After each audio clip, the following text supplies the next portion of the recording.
Hello friends, welcome back to my channel. मैं हूं गौरव और आज हम लोग करने जा रहे हैं क्लास 11th अकाउंटेंसी का जो चैप्टर 9 है, journal entries, books of original entry में जर्नल एंट्री। ये बहुत इंपॉर्टेंट चैप्टर है और ये पहला ऐसा चैप्टर है जहां से आपकी अकाउंटिंग की प्रोसेस स्टार्ट होती है। इसके पहले हम लोगों ने डबल एंट्री सिस्टम किया है जिसमें अकाउंट्स को रिकॉग्नाइज करने सीखा है हम लोगों ने। अकाउंटेंसी में 3 अकाउंट्स होते हैं, personal account, real account, nominal account. उनका हम लोगों ने तीनों का डिटेल्ड में हम लोगों ने उसमें डिस्कशन किया है। और इसके पार्ट 2 में हम लोगों ने गोल्डन रूल्स पे, रूल्स ऑफ अकाउंटिंग, जो गोल्डन रूल्स ऑफ अकाउंटिंग है उस पे हम लोगों ने पार्ट 2 में डिस्कशन किया। चलिए, ये दोनों करने के बाद अब हम लोग आते हैं जर्नल एंट्री पर। यहाँ से हम लोगों की अकाउंटिंग स्टार्ट होने जा रही है और आज हम लोग जानेंगे जर्नल एंट्री कैसे किया जाता है, जर्नल एंट्री पास कैसे किया जाता है। तो स्टेप बाय स्टेप चलिए हम लोग इसको करना सीखेंगे। इससे पहले 3-4 टर्म्स हैं जिस पे पहले भी हम लोगों ने थोड़ा डिस्कशन किया है और अभी डिस्कशन करने की जरूरत है। तो पहले हम लोग इस पे डिस्कशन कर लेते हैं, उसके बाद फिर कुछ जर्नल एंट्रीज है जिसको बनाने की कोशिश करेंगे। ठीक है, चलिए। सबसे पहला आता है कैपिटल। जैसा कि हम लोगों ने पहले भी डिस्कशन किया था, बिजनेस एंटिटी में भी डिस्कशन किया था। कैपिटल जो पूंजी होती है, ऑनर के द्वारा लगाया जाने वाला पैसा बिजनेस में, वो एक तरह से बिजनेस के लिए लायबिलिटी होती है, कर्ज होता है, लोन होता है। नेक्स्ट पॉइंट है गुड्स। गुड्स क्या होता है? तो बेसिकली आपका फर्म, आपकी कंपनी जिस चीज में डील कर रही है, जिस चीज की भी खरीद बिक्री कर रही है, उसको गुड्स कहते हैं। जैसे मान लीजिए हमारी कंपनी अगर कपड़े का बिजनेस कर रही है, कपड़े की दुकान चला रहे हैं हम, अगर हम लोग कपड़े की दुकान चला रहे हैं तो कपड़ा अपने बाहर से कहीं से खरीद करके ला रहे हैं और कपड़ा अगर बेच रहे हैं, जिस चीज में हम लोग डील कर रहे हैं वो सभी हमारे लिए क्या है? गुड्स है। और उसके अलावा जिन चीजों में खर्च कर रहे हैं वो सभी क्या है? एसेट्स है। मान लीजिए हम लोगों ने कपड़े की दुकान खोली है तो बाहर से बेचने के पर्पज से जो कपड़ा खरीद कर लेकर के आएंगे वो हमारे लिए गुड्स है। ठीक है, लेकिन अपने दुकान में जो सेटअप लगाएंगे, मान लीजिए बिल करने के लिए कंप्यूटर लगा रहे हैं, प्रिंटर लगा रहे हैं, बैठने के लिए फर्नीचर लगा रहे हैं, एसी लगा रहे हैं, फैन लगा रहे हैं, तो ये सारी चीजें फर्म के लिए एसेट्स हैं। गुड्स क्या होता है? गुड्स वही होता है जिसमें हम लोग डील कर रहे हैं, जिसमें हम लोग सेल और परचेज कर रहे हैं, यानी कि खरीद बिक्री कर रहे हैं, है ना। दुकान में हम लोग जिस चीज में डील करते हैं, जिस चीज में परचेज खरीद बिक्री करते हैं, वैसी सभी चीजें क्या है? हमारे लिए गुड्स हैं। ठीक, अब देखिए, जो माल हम लोग खरीद कर लाए हैं वही माल हम लोग बेचते हैं। अपना खुद का प्रोडक्शन अगर नहीं कर रहे हैं तो जो माल हम लोग खरीद करके ला रहे हैं वही माल हम लोग बेच रहे हैं। तो इसको बाइफरकेट करने के लिए कि जब खरीदा जाए उसको क्या बोला जाए और जब सेल कर रहे हैं तो दोनों जगह पे चीज तो एक ही है ना। अगर आप परचेज करके ला रहे हैं कपड़ा, जीन्स को परचेज करके ला रहे हैं और उसी जीन्स को सेल कर रहे हैं, तो दोनों में बाइफरकेट करने के लिए, उनकी पहचान कराने के लिए गुड्स को क्या करते हैं? 2 पार्ट में बांट जाता है। जो परचेज करके आ रहा है उसको गुड्स ना लिख करके सीधा परचेजेस लिख देते हैं। जो माल हमारे फर्म में बिकने के लिए आ रहा है वो सभी परचेजेस है। ठीक, और जो माल बिका वो हमारे लिए क्या है? सेल्स है। तो अब हम लोग गुड्स पे डिस्कशन नहीं करेंगे। हम लोग जब परचेजेस बोलेंगे तो समझ लीजिएगा ऐसे गुड्स जो परचेज होकर के आए हैं, और जब सेल्स लिखा जाएगा तो समझ लीजिएगा ऐसे गुड्स जो सेल हुए हैं। ठीक, इस चीज में हमेशा करना। अच्छा, एक और चीज, मान लीजिए फर्नीचर का स्टोर है, फर्नीचर का शॉप है, हम लोग फर्नीचर खरीद बिक्री कर रहे हैं, तो वैसे केस में अगर अपने दुकान में अगर आप फर्नीचर ला रहे हैं तो वो आपके लिए गुड्स है। ठीक है, लेकिन वहां पर जो लगने वाले कंप्यूटर है वो एसेट्स है। लेकिन अगर आप कंप्यूटर दुकान अगर चला रहे हैं, कंप्यूटर अगर खरीद बिक्री कर रहे हैं, वहां पर जब आप कंप्यूटर लेकर के आ रहे हैं तो वो आपके लिए गुड्स है। वहीं वहां पर कस्टमर को बैठने के लिए जो आप फर्नीचर लगा रहे हैं वो उस फर्म के लिए एसेट्स है। तो सिंपल सा बात समझिए, गुड्स वही है जिसमें हम लोग डील करते हैं। हमारी कंपनी जिस चीज की खरीद बिक्री करती है वो सभी क्या है? गुड्स है। अब हम लोग बुक में गुड्स नहीं लिखते हैं, उसके बदले परचेजेज और सेल्स लिखते हैं। कब? जो गुड्स खरीद करके ला रहे हैं माल बेचने के लिए उसको परचेजेस कहेंगे, और जो गुड्स हमने बेचा है उसे हम लोग सेल्स कहेंगे। नेक्स्ट है रिटर्न्स। अब जब हम लोग माल परचेज करके लाते हैं तो उसमें कुछ ना कुछ डिफेक्टिव माल निकल जाता है, तो हम लोग क्या करते हैं? जहां से होलसेलर से हम लोगों ने माल खरीदा है या मैन्युफैक्चरर से माल खरीदा है तो हम लोग उसको रिटर्न भी करते हैं। तो वैसे माल जो हम लोगों ने परचेज करके लाया और रिटर्न कर दिया गया, वैसे गुड्स जो हम लोग परचेज करके लाए और डिफेक्टिव होने की वजह से या किसी वजह से हम लोग उसको रिटर्न कर रहे हैं, तो उस सभी को हम लोग लिखेंगे परचेज रिटर्न्स। वो भी तो गुड्स ही है ना। तो आप गुड्स में एक बार आप उसको परचेज करके ला रहे हैं और दोबारा अगर आप उसको रिटर्न करने जाएंगे तो उसको क्या, कैसे बाइफरकेट करेंगे? तो सिंपल सा बात, जो परचेज करके ला रहे हैं उसको परचेजेज लिखेंगे, और उस परचेजेस में अगर कुछ माल है जिसको कि हम लोगों को डिफेक्टिव निकल गया, किसी वजह से हम लोग को रिटर्न करने की जरूरत पड़ जा रही है, तो उसे हम लोग परचेज रिटर्न शो करते हैं। ठीक है। इसी तरह किसी माल को जब हम लोग अपने फर्म में बेचते हैं, गुड्स को जब हम लोग बेचते हैं, तो हम लोग उसको अपने बुक्स में सेल्स लिखते हैं। ठीक है, अपने फर्म के बुक्स में हम लोग सेल्स लिखते हैं। लेकिन बिका हुआ माल अगर किसी वजह से वापस आ जाए, होता है ना, कस्टमर किसी वजह से क्लेम करके आपके माल लौटाने जाता है, मान लीजिए कुछ माल आपका डिफेक्टिव निकल गया, तो जिस तरह से आप अपने होलसेलर को रिटर्न करते हैं, उसी तरह से आपके कस्टमर भी आपको वापस करने आते हैं, है ना। कोई चीज खराब निकल गई तो कस्टमर आपको वापस करने आ जाएंगे।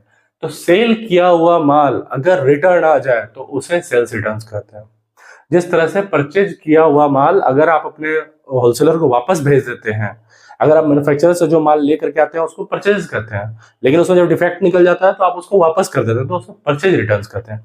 इसी तरह से जब आप अपने कस्टमर को बेचते हैं तो उसे सेल्स कहते हैं, और सेल किया हुआ माल अगर डिफेक्टिव हो जाए किसी कारणवश, उसे कस्टमर वापस करने आ जाए आपको, तो उसे सेल्स रिटर्न शो करते हैं।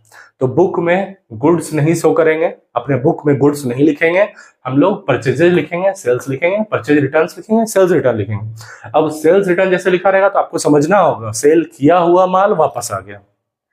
ठीक है। परचेज रिटर्न लिखा रहेगा तो समझ लीजिएगा परचेज किया हुआ माल जो हम लोगों ने परचेज करके लाया उसे हम लोगों ने रिटर्न कर दिया। ठीक है। तो इन सभी चीजों को ध्यान में रखना जरूरी है। चलिए अब हम लोग आते हैं कुछ जर्नल एंट्रीज पे। जर्नल एंट्री करते कैसे हैं और जर्नल एंट्री का फॉर्मेट क्या है। ठीक है। जर्नल एंट्री का ये फॉर्मेट है, इसमें बेसिकली 5 कॉलम होते हैं। फर्स्ट वाला होता है डेट का, सेकेंड वाला होता है पार्टिकुलर्स का, विवरण, जो भी ट्रांजैक्शन होगा क्या है उसका फुल डिटेल जो होता है वो यहाँ पार्टिकुलर्स में होता है। ठीक है। थर्ड वाला जो कॉलम है वो है लेजर फोलियो। होता क्या है, जो आप जर्नल एंट्री यहाँ पर करने जा रहे हैं, इस जर्नल एंट्री को आप अपने लेजर बुक में किस पेज पर कहाँ पर दिखाए हैं उसको यहाँ पर लिखा जाता है, ताकि अगर आप जर्नल एंट्री का लेजर चेक करना हो कि भाई ये जर्नल एंट्री कहाँ की गई है, तो इजीली उसे रिकॉग्नाइज किया जा सके, इसलिए यहाँ पर लेजर फोलियो नंबर डाला जाता है। इसी तरह जब हम लोग आगे चल करके लेजर बनाएंगे तो वहां पर जेएफ जर्नल फोलियो का वहां पर कॉलम रहता है, ताकि अगर आप लेजर पलटाते समय अगर आपको उसका जर्नल एंट्री देखना हो तो आप वहां का नंबर देख करके सीधा जर्नल एंट्री के नंबर पे आ जाइएगा, तो पता चल जाएगा कि किस डेट को कितने नंबर पे कौन सा ट्रांजेक्शन है जो यहाँ पर एंट्री किया हुआ है। तो अभी आप लोगों को जो अभी आप बुक में जर्नल एंट्री जितने भी बनाएंगे एग्जाम में, आपको लेजर फोलियो ये ब्लैंक रहेगा, इसमें आपको कोई एंट्री नहीं करना है। लेकिन प्रैक्टिकली जब आप कभी किसी फर्म का अकाउंटिंग अगर आप करने जाएंगे तो आपको लेजर फोलियो ये बहुत इंपॉर्टेंट हो जाता है। इसमें जितने भी जर्नल हैं उसका लेजर में कहाँ पोस्टिंग हुआ है, कितने नंबर पेज पे हुआ है, कहाँ पर हुआ है, उसको यहाँ पर मतलब इंडिकेट किया जाता है। ठीक है। चलिए नेक्स्ट 2 कॉलम है अमाउंट का, दोनों एक कॉलम अमाउंट का ही है, लेकिन थोड़ा सा फर्क है। ये अमाउंट ये डेबिट अमाउंट है, ये अमाउंट है, ये क्रेडिट अमाउंट है। ठीक है। तो 5 कॉलम होता है, पहला डेट, दूसरा पार्टिकुलर्स, तीसरा लेजर फोलियो, चौथा अमाउंट जो डेबिट अमाउंट है, और 5वां अमाउंट जो क्रेडिट अमाउंट है। ठीक। तो सबसे पहले हम लोग पहले भी डिस्कस किए हैं कि जो भी जर्नल एंट्री करना है उस जर्नल एंट्री करने के लिए हम लोग 2 काम करते हैं। सबसे पहला काम क्या होता है, जो भी ट्रांजैक्शन हो रहा है उसमें अकाउंट को रिकॉग्नाइज करना कि अकाउंट में कौन कौन से अकाउंट से बिलोंग करते हैं। हम लोगों ने पहले डिस्कस किया है अकाउंटेंसी में 3 अकाउंट होते हैं, personal account, real account, nominal account. तो सबसे पहला काम क्या है, कोई भी ट्रांजैक्शन जो हो रहे हैं उसमें कौन से 2 अकाउंट इफेक्टेड हैं इसको ढूंढना। ठीक। अकाउंट की पहचान कर लिए जाने के बाद हम लोग ये देखेंगे कि इसके गोल्डन रूल के बेसिस पे क्या डेबिट करना है क्या क्रेडिट करना है। ठीक है। अकाउंट पहचानेंगे, जिस अकाउंट से वो बिलोंग कर रहेगा उस अकाउंट के गोल्डन रूल में देख लेंगे कि क्या डेबिट करना है क्या क्रेडिट करना है। ओके। चलिए सबसे पहला वाला एग्जांपल है वो है बिजनेस स्टार्टेड विद कैश। कोई भी बिजनेस स्टार्ट होता है तो उसका सबसे पहला ट्रांजैक्शन यही होता है। सबसे पहले बिजनेस को स्टार्ट करने के लिए ओनर जो पैसा लगाता है, जिस पैसे से बिजनेस को स्टार्ट किया जा रहा है, वो पैसा और वो ट्रांजैक्शन बिजनेस का सबसे पहला ट्रांजैक्शन होता है। तो आप चाहे कोई सा भी चैप्टर का कोई सा भी क्वेश्चन बनाएंगे, सबसे पहला जो जर्नल एंट्री आपको पास करने के लिए मिलेगा वो है बिजनेस स्टार्टेड, है ना। बिजनेस स्टार्ट किया कितने रुपए से, 1 लाख रुपए से। तो इसकी जर्नल एंट्री हम लोग कैसे करते हैं, तो चलिए हर ट्रांजैक्शन में हम लोग को समझना है कि हो क्या रहा है। तो इस ट्रांजैक्शन में बिजनेस स्टार्टेड विद कैश, इसमें हो क्या रहा है, इसमें बिजनेस स्टार्ट हो रहा है 1 लाख रुपया फर्म के अंदर कौन लेकर के आ रहा है? ओनर लेकर के आ रहा है, प्रोप्राइटर। तो बिजनेस में कैश आ रहा है, तो हर ट्रांजेक्शन में एटलीस्ट 2 हेड तो होते ही है। तो एक तो दिख रहा है कैश, ठीक है। दूसरा क्या, ये पैसा कौन दे रहा है? ओनर दे रहा है, ओनर ला रहा है। तो हम लोग को पता है क्या कि जो भी पैसा देने वाले होते हैं हम लोग उनका नाम लिखते हैं, लेकिन ओनर जो होता है, ओनर का नाम हम लोग अपने फर्म में नहीं लिखते हैं। क्यों? क्योंकि फर्म में अगर सिंगल ओनर है तो उसके नाम लिखने की जरूरत नहीं है। लेकिन जब पार्टनरशिप अकाउंट होता है, जब हम लोग किसी पार्टनरशिप फर्म की अगर अकाउंटिंग कर रहे हैं तो उसमें 2-3 पार्टनर है। मान लीजिए एक पार्टनर ए, बी, सी है, 3 पार्टनर। तो तीनों पार्टनर का जो कैपिटल लिखेंगे तो ए कैपिटल, बी कैपिटल, सी कैपिटल, इस तरह करके लिखते हैं। लेकिन अगर सोल प्रोप्राइटर है, अगर एक फर्म है जिसमें एक ही ओनर है, तो उसमें पार्टनर के नाम लिखने की, ओनर के नाम लिखने की जरूरत नहीं है, सिर्फ कैपिटल लिख करके शो कर देते हैं। बेसिकली वो ओनर का कैपिटल होता है, ठीक है। तो चलिए 2 हेड कौन से हैं? एक तो कैश है और दूसरा देने वाला। ये पैसा दे कौन रहा है? ओनर दे रहा है, ठीक। तो कैश है, कैश रियल अकाउंट से बिलोंग करता है, संपत्ति है, कैश रियल अकाउंट से बिलोंग करता है। तो रियल अकाउंट क्या कहता है? डेबिट करिए जो आ रहा है। तो फर्म के अंदर पैसा आ रहा है, उसको डेबिट करेंगे। तो चलिए सबसे पहले शुरू करते हैं यहाँ से। तो डेट में जैसे यहाँ पे कुछ मेंशन नहीं है, अगर यहाँ पर ट्रांजेक्शन में अगर डेट दिया हो रहेगा ट्रांजेक्शन में 1 अप्रैल, 2 अप्रैल, 3 अप्रैल, जो भी मार्च अप्रैल में, तो हम लोग क्या करेंगे, इस डेट को यहाँ पे लिखेंगे। अभी यहाँ पे डेट नहीं दिया, तो जो नंबरिंग है उसको यहाँ पे कर लीजिए, फर्स्ट नंबर ट्रांजेक्शन, ठीक। सबसे पहले क्या आ रहा है? कैश आ रहा है। तो कैश है रियल अकाउंट से। रियल अकाउंट क्या बोलता है कि डेबिट व्हाट कम्स इन। तो ये कैश आ रहा है या जा रहा है? तो जब हम लोग बिजनेस स्टार्ट कर रहे हैं तो फर्म में पैसा आ रहा है, तो जो आ रहा है उसको क्या करिए? डेबिट करिए। डेबिट ऊपर वाला जो है ये डेबिट, नीचे वाला जो है वो क्रेडिट। तो कैश आ रहा है, इसको क्या करेंगे? क्रेडिट, डेबिट करेंगे ना, व्हाट कम्स इन। तो cash account debit, cash account debit. जो क्रेडिट में होता है उसको 2 से मेंशन करते हैं, थोड़ा सा हटा करके लिखते हैं और 2 से। अब चलिए क्रेडिट में क्या होगा? देने वाला कौन है? देने वाला ओनर है। और ओनर कोई भी व्यक्ति जिससे रिलेटेड जो अकाउंट होता है, किसी इंस्टीट्यूशन फर्म से रिलेटेड जो अकाउंट होता है, वो पर्सनल अकाउंट से बिलोंग करता है। और पर्सनल अकाउंट का रूल क्या बोलता है कि debit the receiver, credit the giver. जो रिसीव कर रहे हैं उसको डेबिट करिए, जो देने वाले हैं उसको क्रेडिट करिए। देखिए रिसीव करने वाला तो फर्म है, तो फर्म अपने बारे में तो नहीं लिखेगा। देने वाला कौन है? ओनर है। तो ओनर का नाम ना लिख करके ओनर का कैपिटल नाम से लिखते हैं, ठीक है।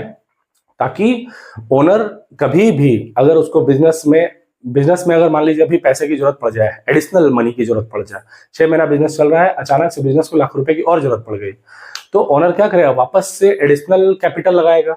या कभी ओनर को ही पैसे की जरूरत पड़ गई तो ओनर क्या करेगा? फर्म से पैसा निकाल भी सकता है। तो हम लोग ओनर के जो कैपिटल है, ओनर का लगाया हुआ पैसा, उससे रिलेटेड जो भी ट्रांजेक्शन होता है उसको कैपिटल मान लेते हैं। अगर नया कैपिटल आएगा तो कैपिटल को ऐड कर देंगे, और अगर कैपिटल से पैसा जा रहा है तो कैपिटल से लेस कर देंगे। तो ओनर के अकाउंट को हम लोग कैपिटल से शो करते हैं। तो कैश अकाउंट डेबिट, और देने वाला कौन? ओनर। तो पर्सनल अकाउंट क्या बोलता है? Debit the receiver, credit the giver. देने वाला कौन? ओनर। तो ओनर को क्रेडिट करेंगे, और ओनर का नाम लिख करके ओनर का कैपिटल अकाउंट लिखते हैं। तो cash account debit to capital account, capital account कितने रुपए से? 1 लाख रुपए से। तो ये डेबिट के सामने 1 लाख रुपए यहाँ पे लिखेंगे, ठीक है। और क्रेडिट वाला लाइन में, क्रेडिट में यहाँ पर 1 लाख रुपए लिखेंगे, और नीचे एक छोटा सा नरेशन लिखते हैं कि ट्रांजेक्शन में हुआ क्या है, इसकी जानकारी के लिए एक नरेशन लिखते हैं, ताकि कभी भी जर्नल एंट्री का बुक पलटाया जाए तो पता चल जाए कि किस ट्रांजेक्शन के अगेंस्ट में ये जर्नल एंट्री पास की गई है। तो जैसे ये क्या बिजनेस स्टार्ट हो रहा है कैश से, तो हम लोग इसको शॉर्ट में यहाँ पर लिखते हैं being business started, being business started, ठीक है। चलिए purchase goods for cash from A. देखिए जब भी कोई परचेज कर रहे हैं, जब भी कोई सी ट्रांजेक्शन में परचेज होना या सेल होने का पता चल रहा हो, ठीक है, तो इसमें एक चीज का जरूर ध्यान दीजिएगा, थोड़ा सा अलर्ट हो जाइएगा। कभी भी परचेज और सेल का कोई भी ट्रांजेक्शन हो, उसमें यह ध्यान देने की जरूरत है कि जो ट्रांजेक्शन हो रहा है वो कैश बेसिस पे हो रहा है। क्या हमने सामान खरीदा और उसके वजह पैसे दिए? क्या हमने माल बेचा, उसके वजह पैसा मिला? अगर कैश बेसिस पे ट्रांजैक्शन हो रहा है तो किसी भी third person A B C X Y Z किसी से भी आप जिससे माल लेकर के आ रहे हैं या किसी भी एक्स वाई जेड को आप माल बेच रहे हैं, अगर कैश में ट्रांजैक्शन हुआ है तो आपको उसके नाम की एंट्री करने की बुक में जरूरत नहीं है, बुक में उसके नाम की एंट्री करने की जरूरत नहीं है। लेकिन ट्रांजैक्शन अगर कैश ना होकर के क्रेडिट पर हो रहा है, उधार पर माल हो रहा है, यानी कि माल आप जो खरीद के ला रहे हैं वो उधार पर ला रहे हैं या आप जो माल बेच रहे हैं वो उधार पर बेच रहे हैं, तो आपको जिसको बेचा जा रहा है उसके नाम को बुक में रिकॉर्ड करना पड़ेगा, या जिसके यहाँ से हम लोग माल खरीद के लेके आ रहे हैं उसके नाम को हम लोग बुक में रिकॉर्ड करेंगे, उसके नाम पे चढ़ाएंगे कि उसको इतना रुपए देना बाकी है या उससे इतना रुपए लेना बाकी है, इतने हमारे क्रेडिटर्स हैं, इतने हमारे डेटर्स हैं। तो चलिए यहाँ पर जो ट्रांजेक्शन हो रहा है परचेज गुड्स फॉर कैश, जैसे ही कैश आ जाता है तो फिर A B C X Y Z किसी भी नाम से किसी से भी परचेज किया जा रहा है, हमें इससे मतलब नहीं है। यहाँ सिंपल सा ट्रांजेक्शन में क्या हो रहा है, परचेज गुड्स माल खरीदा करके आ रहा है और उसा करके आ रहा है वो एक्सपेंसेज है ना। आप दुकान में माल बेचने के लिए आप जब कहीं से परचेज करके ला रहे हो तो वो एक्सपेंसेज है, और एक्सपेंसेज किस अकाउंट से बिलोंग करता है, नॉमिनल अकाउंट से। और नॉमिनल अकाउंट क्या बोलता है, जितने भी एक्सपेंसेज हैं उसको डेबिट करिए, है ना। तो चलिए इसको तो डेबिट कर लेंगे। और दूसरा जा क्या रहा है, हम लोगों ने माल परचेज किया और इसके एवज में गया क्या, कैश गया। कैश है रियल अकाउंट से बिलोंग करता है, तो रियल अकाउंट का रूल क्या बोलता है, व्हाट कम्स इन उसको डेबिट करिए, व्हाट गोज आउट उसको क्रेडिट करिए। तो यहाँ पर कैश जो है वो रियल अकाउंट से बिलोंग कर रहा है और कैश जा रहा है, तो जब कैश हमारे फर्म से जा रहा होगा तो उसको क्या करेंगे, क्रेडिट करेंगे। ऊपर वाला जो डेबिट, नीचे वाला क्रेडिट। तो चलिए इसका ट्रांजैक्शन करते हैं। सेकेंड नंबर जर्नल एंट्रीज का बनाते हैं, ठीक है। Purchase goods for cash, mall purchase हुआ, परचेज गुड्स परचेज किया, ये हमारे लिए एक्सपेंसेज है। एक्सपेंसेज नॉमिनल अकाउंट में क्या होता है, डेबिट होता है। तो चलिए जब हम लोग माल परचेज करते हैं तो इसको क्या लिखते हैं, परचेजेस लिखते हैं। हम लोग पहले भी अभी डिस्कस किए हैं, तो इसको लिखेंगे परचेजेस अकाउंट डेबिट, ठीक। टू जा क्या रहा है, हमारे यहाँ से कैश जा रहा है और कैश रियल अकाउंट से है। रियल अकाउंट बोलता है कि जो आ रहा है उसको डेबिट करिए, जो जा रहा है उसको क्रेडिट करिए। तो कैश को हम लोग क्या करेंगे, क्रेडिट कर लेंगे। तो कैश अकाउंट, इसका नरेशन लिख लेंगे, बीइंग गुड्स परचेज्ड।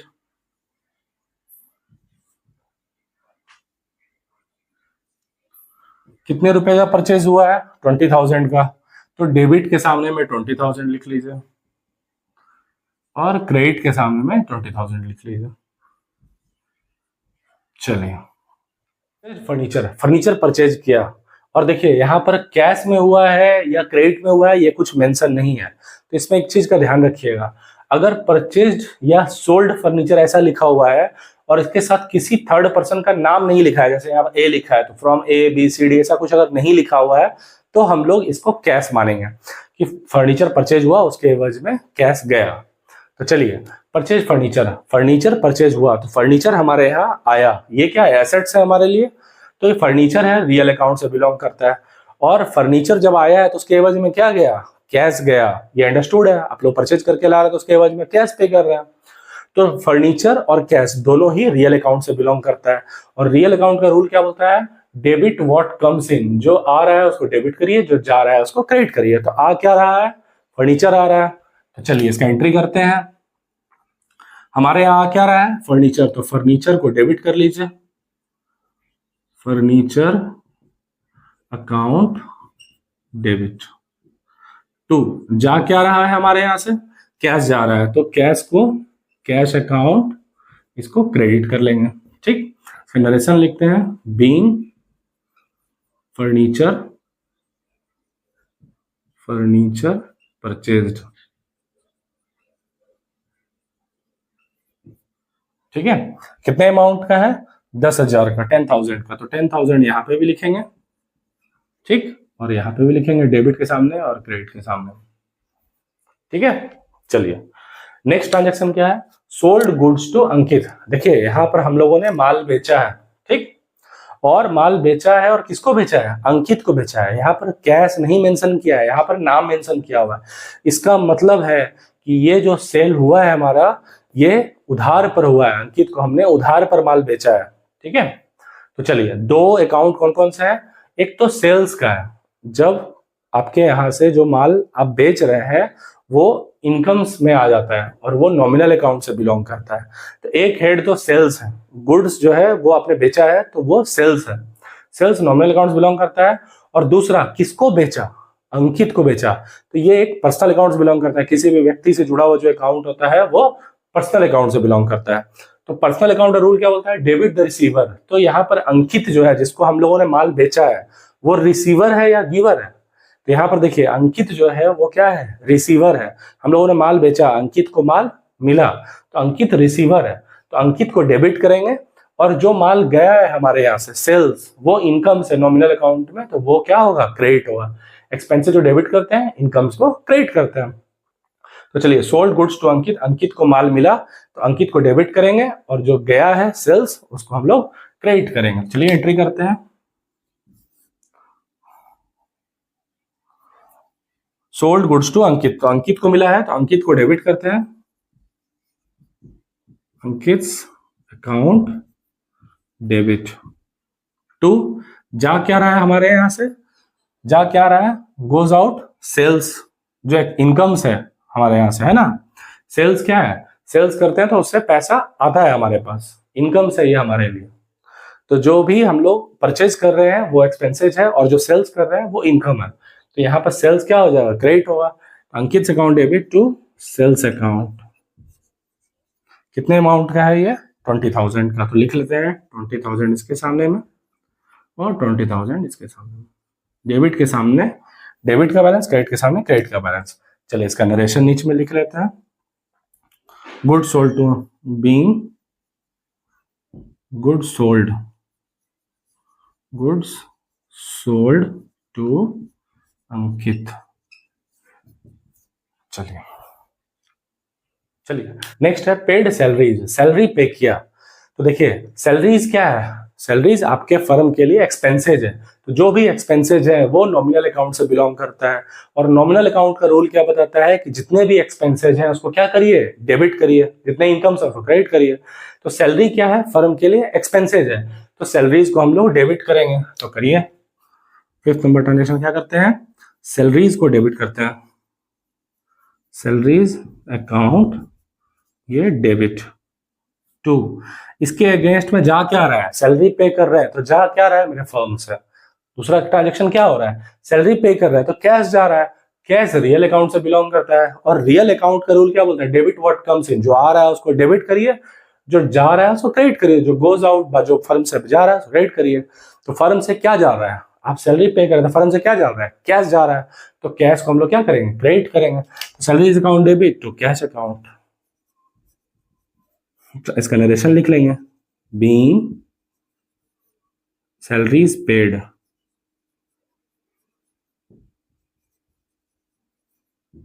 ठीक है, कितने रुपए का, 20,000 का, डेबिट में 20,000, क्रेडिट में 20,000, ठीक है। चलिए लास्ट ट्रांजेक्शन है, बॉट मशीनरी फ्रॉम विकास। देखिए आप ध्यान दीजिएगा, मशीनरी परचेज हुआ है और किससे परचेज हुआ है, विकास से परचेज हुआ है। यहाँ पर बॉट मशीनरी दिया रहता तो समझते कि मशीनरी परचेज हुआ और उसके एवज में कैश गया, या बॉट मशीनरी फॉर कैश, अगर ऐसा दिया तो समझ में आ जाता कि हाँ कैश में परचेज हुआ है। लेकिन यहाँ पर जैसे ही नाम दे दिया गया, इसका मतलब है कि ये जो मशीनरी हम लोग फर्म में परचेज करके ला रहे हैं ये क्रेडिट पर परचेज हो रहा है, विकास से हम लोग उधार पर मशीन खरीद करके ला रहे हैं। तो ऐसे में मशीन आ रहा है मेरा और विकास है जो हम लोग को उधार पर माल दे रहा है। तो दो अकाउंट कौन कौन से, एक तो मशीनरी है, मशीनरी जो है, जो भी मशीनरी है वो रियल अकाउंट से बिलोंग करता है। मशीनरी क्या है, हमारी संपत्ति है, ये रियल अकाउंट से बिलोंग करता है। और जो देने वाला है विकास, है ना, तो विकास क्या है, पर्सनल अकाउंट है, किसी व्यक्ति से रिलेटेड है, पर्सनल अकाउंट। पर्सनल अकाउंट का रूल क्या बताता है, debit the receiver, credit the giver. तो यहाँ पर विकास क्या है, हमारे लिए, हमें वो दे रहा है, फर्म को वो मशीनरी दे रहा है, मशीनरी के इतना अमाउंट के लिए वो हम लोग इसके कर्जदार हैं, है ना। तो एक तो मशीनरी है और दूसरा विकास है, ये रियल अकाउंट से बिलोंग करता है, ये पर्सनल अकाउंट से बिलोंग करता है। तो पर्सनल जो रियल अकाउंट से बिलोंग करता है वो क्या होता है, डेबिट व्हाट कम्स इन। तो सबसे पहले जब परचेज करके आ रहा है हमारे यहाँ, तो आ क्या रहा है, मशीनरी आ रहा है, तो मशीनरी को हम लोग डेबिट कर लेते हैं। चलिए अगला ट्रांजेक्शन, मशीनरी अकाउंट को डेबिट करते हैं,